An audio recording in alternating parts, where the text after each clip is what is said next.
How to spot a liar? Paano mo malalaman sino yung nagsisinungaling?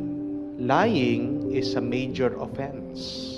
It is a grave sin. Pang-ilan sa 10 utos, yung do not bear false witness to others. Ngayon nag-google na.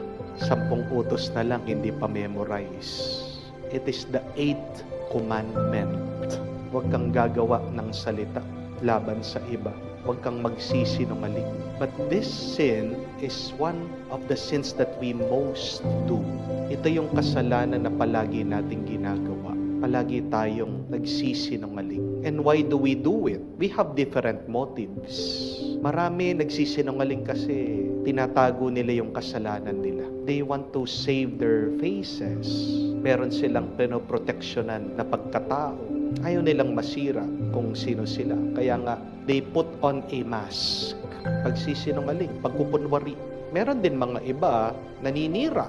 Pag gumagawa ka ng kwento tungkol sa iba, yan ay pagsisinungaling. Bakit? Siguro naiinggit. Bakit ka naninira? Nagagalit. Gustong magiganti. Meron din mga iba nagsisinungaling. Bakit? Because they want to protect others from unnecessary stress and anxiety.